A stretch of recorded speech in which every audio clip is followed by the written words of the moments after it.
Luke Morley, how you doing? Good. Yeah, pretty well considering. It's a strange time, but we're getting through it. It's all good. And where are you at the moment? I'm at home in Brighton, and there's worse places to be than by the sea at a time like this. Lots of nice things to do, and Yes. not too many people. It's not too kind of rammed. So I'm quite glad now that when I moved down from London 5 years ago. To be Yeah, I honest, I'm bet you quite will. pleased I did. Yeah, and I see you've got a bit of a freedom beard going on there as well. Now see, no, this is nothing. It's quite funny. I didn't shave for like about it was about 4 months, so it was quite substantial. And I went to the dentist last week, and I thought, well, I better cut it off because so the dentist knows what he's looking for. So yeah, so I took it all back to a number one, but I miss it now, so I'm probably going to grow it again. Oh, yeah, I think it's great. Look, there's loads of guys that've got all the beards going on at the moment. So how did this all start for you music-wise? What was the one band or one track that you kind of heard and you just was like, okay, this is the path I need to follow? Well, I think what happened was I was very fortunate in that both my parents were quite young when I was born, and they were both around our art schools, both teachers. I think my father taught at college in London, and my mum taught art in a girls' school. And basically, so it was a kind of arty vibe at home, and they were really into music. So the Beatles were always on, the Kinks, the Stones, Dylan was always going on in the house, and I, I can't remember a precise moment when I thought the guitar would be a good idea, but it was probably about my 11th birthday present from my mother was 2 tickets to see T-Rex.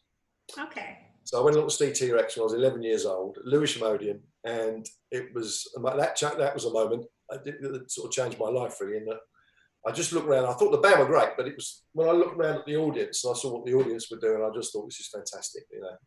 I want to do this. And then I didn't know quite how I was going to do it. And a few weeks later, Jimi Hendrix died, and there was a film of him on the news playing a guitar with his teeth, smashing it to pieces. And I thought, I want to do that. That's what I need to do. So, Dad, please buy me a guitar, and then it went from there. And for the next probably 4 years, I don't think I put the guitar down hardly at all. I mean, it's literally I used to wake up and it was in the bed next to me, and I just fell in love with guitars as things, and I didn't even really think about kind of any other possible alternative career. Really, I just thought I have to do this. It's not a perhaps. I've definitely got to do this, and much to my parents' frustration, obviously, I think they wanted me to go to uni and stuff. And I went to quite a posh school as well, which is where I met Danny, funny enough. And I just had no interest in further education, and I just wanted to get out there and start playing guitar and do that. I didn't care about anything else particularly. Well, thank God you did. Yes, well, yes. Right. That's it. So did you have lessons then? No, I had one lesson when I was 11. I took my guitar into school, and there was a guy who came and taught guitar, but he taught very kind of classical Spanish, with one foot on the stool and the guitar up there and stuff. And I took the guitar in it, and he said, "Okay, who's your favourite guitar player?" And I think he was expecting me to say Segovia or John Williams or whatever. And I said, "Well, Jimi Hendrix." And he said, "I'm not sure I can help you." And I said, "What do you mean?" Being all disappointed. He said, "Well, he gave me some very good advice." He said, "The thing is with Hendrix is it's based in the blues, and it's all about improvisation, creating your own style, you know, amalgamating all the things you like into one and processing it through your brain until you come out with something that's you." And I didn't quite understand what he meant at the time, but I went away and thought about it, and then just used to sit down playing records and sit and kind of try and work them out for myself. Fortunately, I had a friend, a really close friend, who I met at primary school, and he took up guitar at the same time. And we went to different secondary schools. So he'd learn stuff from kids, and so would I. And then we get together at a weekend, and he'd show me stuff, and I'd show him stuff, and it kind of went from there, really. And then, of course, you get to about 14, you start sneaking into pubs, and obviously in the 70s, nearly all the pubs had bands in. So, there was one pub in Lewisham called the Black Bull, which is a bit of a rough old joint. I used to sort of creep in there and hide and watch the bands. And there were some really good guitar players that used to come to the pub, and, used to watch them and pick up little bits of technique. And then of course, you watch films. Like I watched Hendrix films till I was blue in the face and backwards, and then God, and then I remember when the song "Remains the Same" came out, going to see that, and actually seeing, because it's very difficult to see anything about Led Zeppelin. They were so enigmatic.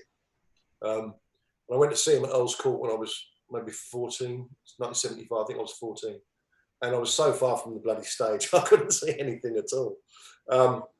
But then, yeah, just studying really, if you like, just kind of whether it be listening to records, trial and error, trying to work out how people do things, or just watching. That was it. So how did you learn chords then? Like, what, did you get a book or something? I think I might have had a chord book initially. Probably, yeah. But I said, because me and my friend Tony were both learning at the same time, we both learn a chord. One of us would, do you know what a 9 chord is? I go, no. You go, it's this. That's what Hendrix does. And so we just sort of pieced it together, really. And every time I learned a new chord, I'd try and find a song that had that chord in it, so I could play that chord. Jesus, do you ever remember feeling really frustrated with it? Because I feel like I'm at that stage. Still frustrated by it. Really? Well, you never, I'm fortunate in that I can make the guitar do most of the things I want it to do. So, that's great. I don't have to think about how I'm going to play things. I can just play them. So that's all right. I've got a good ear as well. So I've always had that. So I can listen to things and pick them up quite fast. Yeah. But I know it frustrates me occasionally. And, during my career, I've been fortunate enough to watch some really good people close up. I mean, we did some shows in '95 with Bon Jovi and Van Halen were on the bill.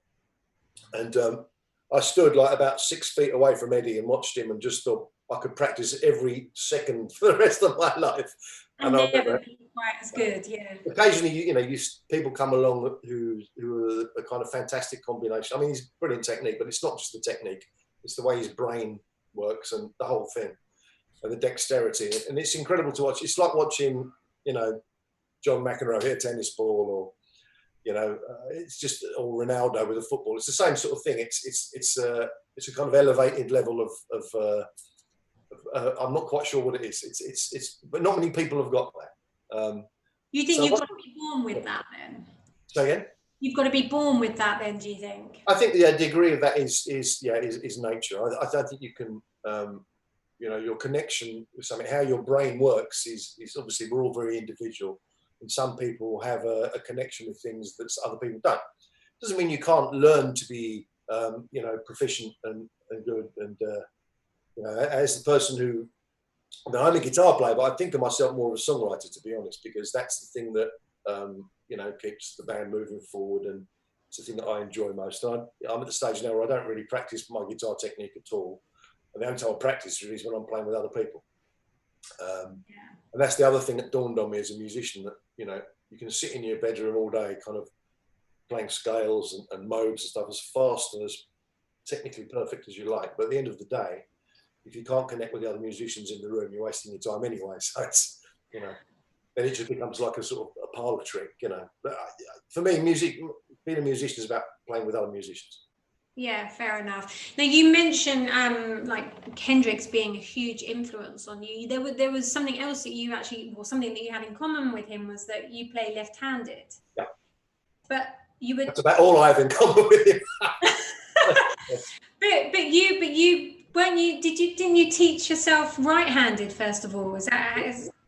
Yeah, kind of what happened was the first guitar I actually ever picked up belonged to the lady who went on to be my father's second wife, Linda, and she had a little Spanish guitar laying around at home, and I saw it. It's almost a guitar, and she knew a few chords, so she picked it up and she told me how to sit with it, right-handed, of course. Yeah. Because that's how she learned. So I learned initially to play a few chords right-handed. It didn't kind of feel great, but then again, it never feels great when you start to play the guitar. Anyway, it always feels a bit alien. No, exactly. You're all a bit cack-handed, aren't you? It's like that.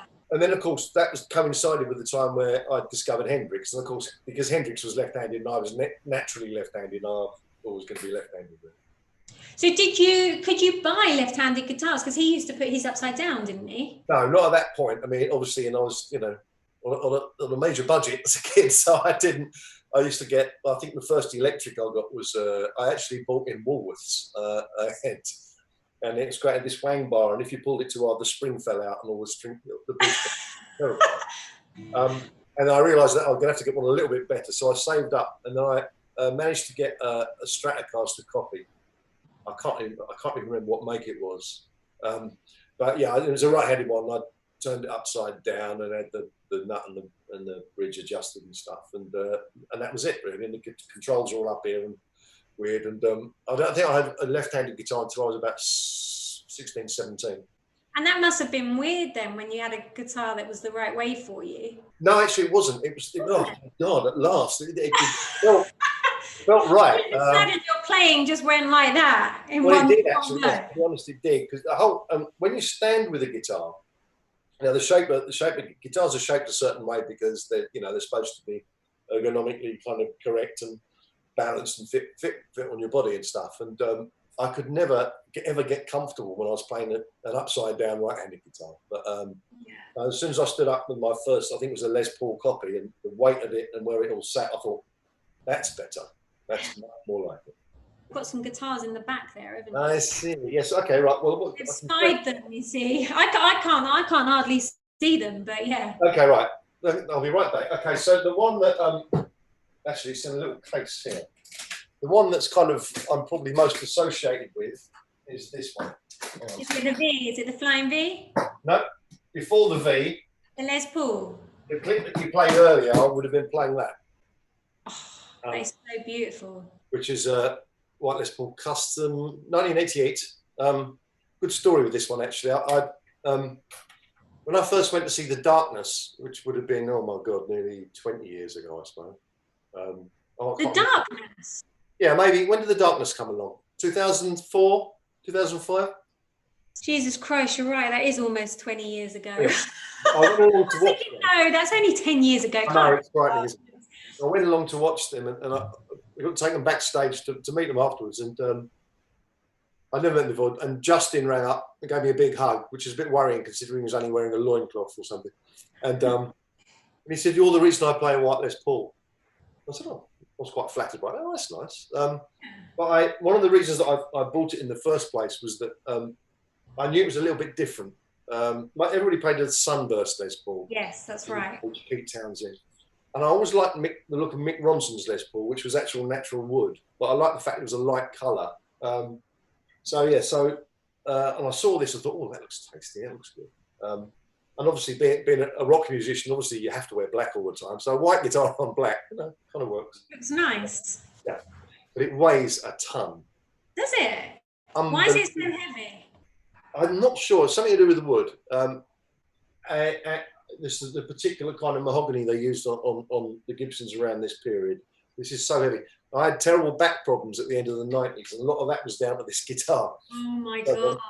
That's that's when I started playing the Flying V. It was because I went to see a physiotherapist, and I said, "I'm a musician, and he said, "Okay, right." He said, "Strip down your pants and turn around, face the other way."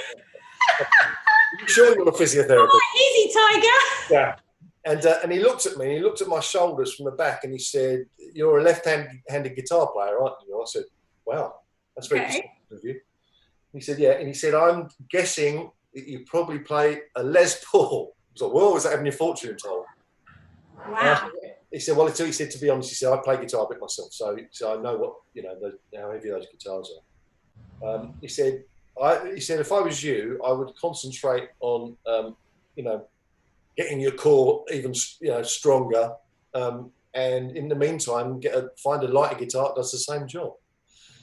So I trotted off to the guitar shop, and there was a Flying V, and left-handed. They were, very rare at the time. So I tried it on. I thought, "Oh, this is quite cool."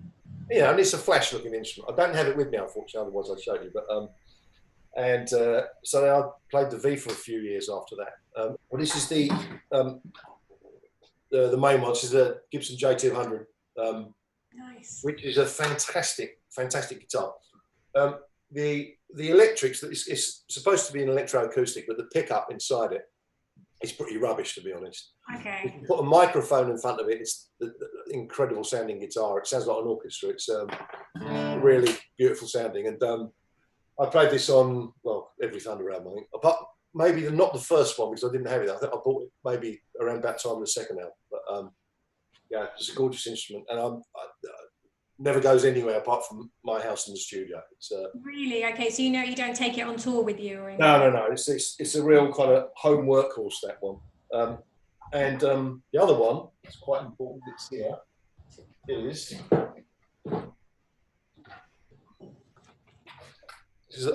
is the other main. Kelly. Yes, the main home workhorse guitar. I do all my kind of demos and stuff at home with this, and I use this a hell of a lot in the studio particularly for rhythm parts, because there's something about the older single coil pickup there. Yeah. In a studio environment, we can crank the amps really loud, and you don't have to worry about singers not being able to hear themselves and that sort of thing like you do on stage. The Telecaster is fantastic guitar. It has a kind of slightly fronty quality that Gibsons don't have. And if you use, I mean, lots of modern metal players only really play like a root and a five. They don't really play full chords.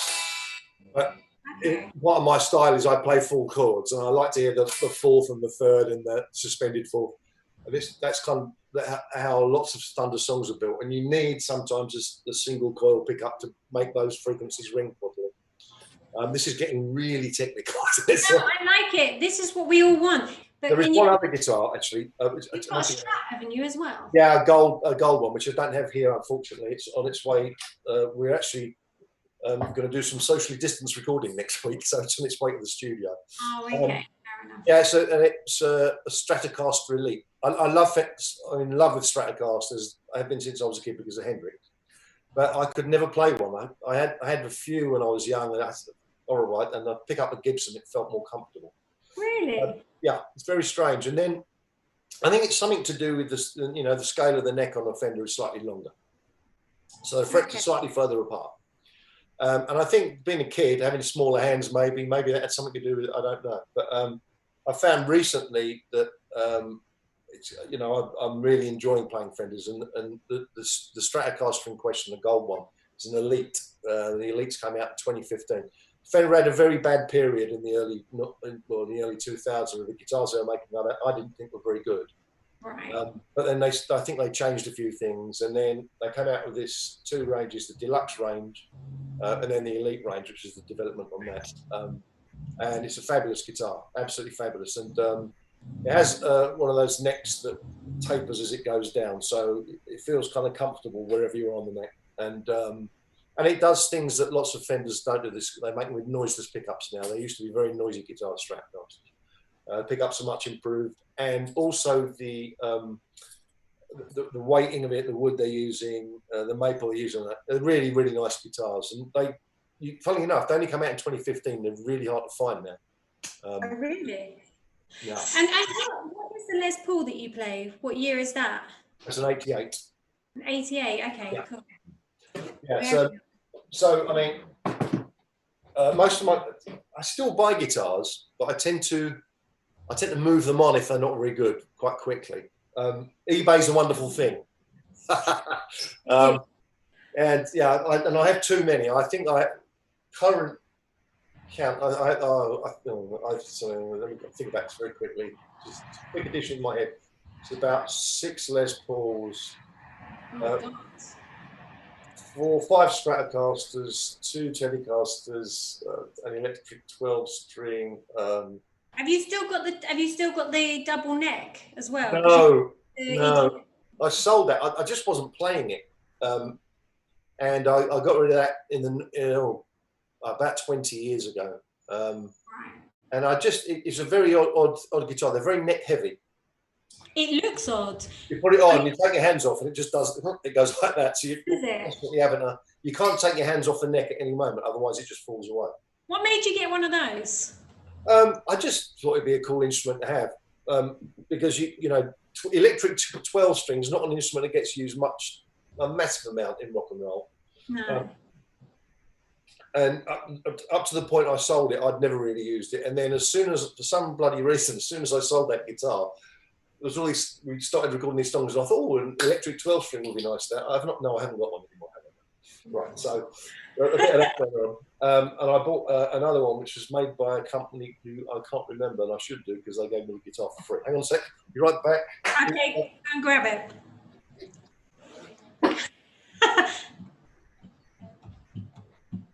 Eastwood, there you go.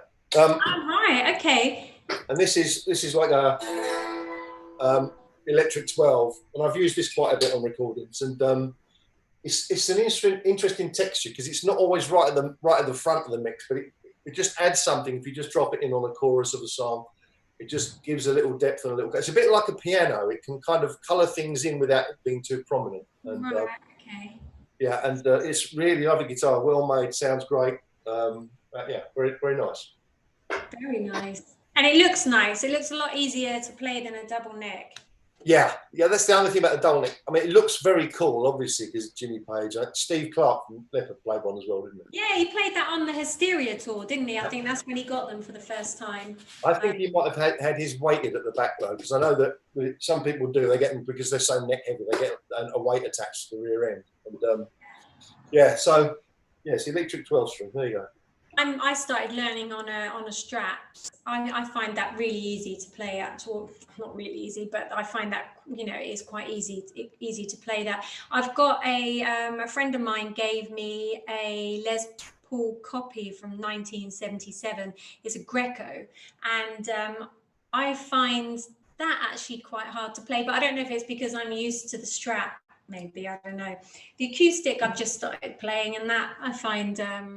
Yeah, it's all right. Although I find that the strings, you have to really push hard on the acoustic because the strings buzz a lot. Yeah, it's a heavier gauge of string. So an acoustic, the steel string acoustic is quite hard work. It's really funny. If I haven't played for a few weeks, I don't pick up an electric initially. I always pick up an acoustic, steel string acoustic, because I find that the old calluses come back a lot quicker because it's harder work. But if it doesn't. Have you had? I'm going to ask you a question about your guitars. Have you had them set up properly? Oh, what do you mean set up? Right, okay. So there are people called luthiers who make guitars and rebuild them and stuff. And what you need to do is, with any guitar really, if it's a new guitar, it's always worth taking it to a professional luthier because they'll look at it and go, "Oh, the action's not great," or because you might be working much harder than you need to be working in terms of pushing. Right, okay. Because the distance between the strings and the neck, the action, as it's known, that if it's really high, it makes pushing the note down very, very difficult. And if you're constantly worrying about trying to get the neck, the strings of the neck, and then you're not really going to be developing your dexterity very well. So you want the guitar to be as easy to play, as possible. A little bit of resistance is good, but not too much where you're really struggling. And the other thing as well is that the intonation. So, if you've got an open string to 12th fret, the whole octave there, it should be the same note but an octave up. And of course, necks move on guitars all the time. So what can happen is the intonation can go out. So, you can play a chord at the nut right at the bottom there and it's fine. And then you play a 5th fret and it can be out of tune if the guitar intonation isn't correct. So it's always worth going to see somebody that can sort it out for you. I probably need to do that on my Greco because, like I said, it is from 1977, and the jack has gone on it. I think because I plugged the amp lead in, and it's like. So right. I need to get that looked at. I think. Yeah, old guitars get very full of dust and stuff as well. So it's just a quick spray into the jack hole with some WD-40 normally fixes that. Does it? Oh, okay, cool. Thinking back to when I started, I everything that I learned initially on my first sort of Spanish acoustic guitar was stuff like Smoke on the Water, House of the Rising Sun, all those things that you learn when you first pick up a guitar that people show you. And I just played it on whichever guitar I had. And when I did get my first electric, I just played the same thing but on the electric. So I don't think it really matters too much. I mean, there are things that are specifically for acoustic, I guess. and things that are specifically for electric. But at the end of the day, anything you're learning, anything you're playing, on whichever it is going to help you on the other. So it doesn't really matter. Can you remember the first thing you learned? It was, I think it was Spanish. It was this, I think. Something like that. And then that's actually quite good. Is it hard? Is it hard to play that? Can you teach it to me? I'll try. Right. So you have an E chord. E, which is okay here, yeah. And with your thumb, you take the fourth string, which is that one, yeah. So it's and with your that's it. And with your first finger, you have the thin E string at the end. So that's how you start. And then you basically, so you move your thumb down a string while answering with your finger on the first string. That's the first bit. So what do I start on the fourth? The fourth? Yeah, on the fourth, with your thumb. Yeah. That's it, and then move your thumb down one. Okay, so... See, why is that like that? Hang on. It's because I'm not pressing hard enough. That's what I was talking about, wasn't it? Yeah. So it's... That's it. And then the open B string, which is the one below. So I just basically move my way down, but always play the... Okay, so it's...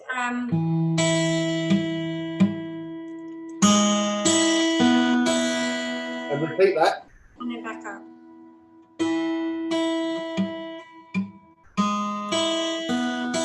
And then you move your chord to A minor, which is everything down one. Yep.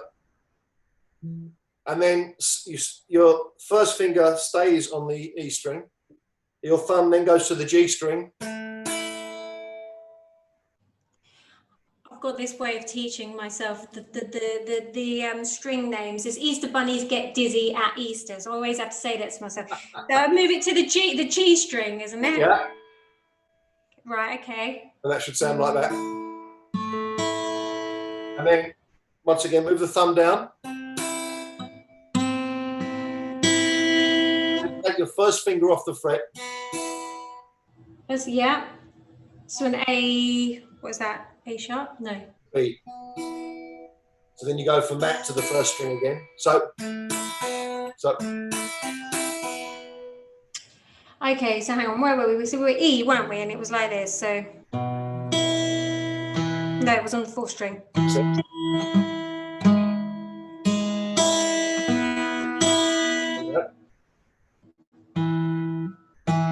No, it was just there.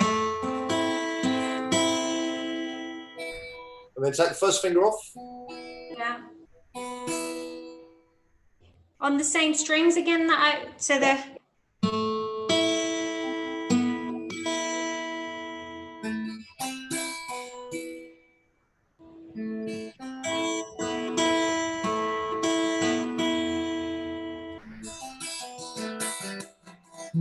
So yeah, so basically, damn.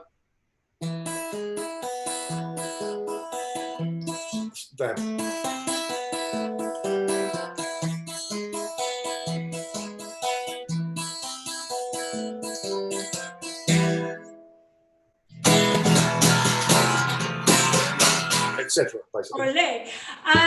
That is really good because I wanted to learn more. Lots of the stuff I'm doing is just like, it's strumming. I want to learn more of this kind of picky technique because I think that kind of is a good way to sound really good without. Well, I'm actually rubbish at it. People, basically. Yeah, I have to be honest. I'm really rubbish at it. I know some people who are very good at it, and I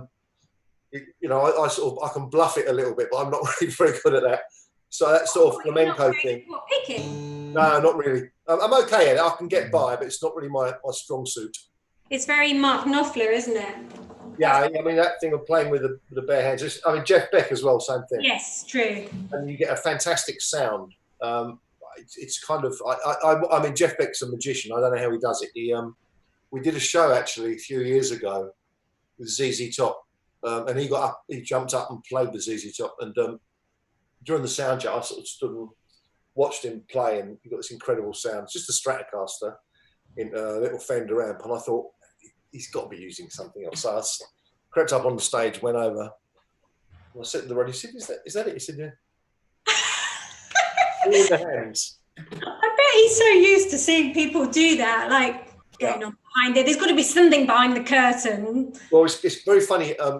A few years ago, in the 90s, I did a bit of moonlighting with a band called Power Station, which was Andy Taylor from Duran, Tony Thompson, Robert Palmer, and the bass player initially was a guy called Guy Pratt, and Guy was the bass player in Pink Floyd after Roger Waters left. Yeah. And I got to know Guy quite well, and he told me a fantastic story. He had a studio in his house, and he was making some music for a commercial or something at home. And he's in the house, and there's a ring at the doorbell, and Dave Gilmour would pop round to see him about something. And he'd gone in, and Guy cheekily had said to him, "You don't fancy putting a bit of guitar in this for you, Dave?" And he was, "Okay, I've got the guitar in the car." So he went out, came back in with the salmon pink Stratocaster, I think it was, plugged it in, set the delay time, just played a chord, and there was the Gilmour sound. And then his phone rang. He said, "Oh, sorry, Guy, I've got to take this call." So he put the guitar down, left the room. The guy was like, "Oh, brilliant." And he picked up the guitar, played the chord, and he said it sounded like shit. So basically, it's all in the hands. It really is. And everybody's individual technique. I mean, you know, there's so much you can do with effects and stuff, but at the end of the day, it's how you physically address the strings, how you strike the strings. No two guitar players are the same. And yeah, that's the beauty of it. That's why we can listen to so many different guitar players and get something different out of all of them. And that's why guitarists get excited about other guitarists as well, isn't it? Absolutely, yeah. You know exactly what goes into it. Yeah, definitely. Is a natural thing. So Brute says, Luke, who's a guitar player you saw live that just made you stop and say, "Whoa"? I think you've probably answered. Well, there's been a few. Eddie Van Halen. Yeah. I didn't know it's like coming from another planet watching him play the guitar.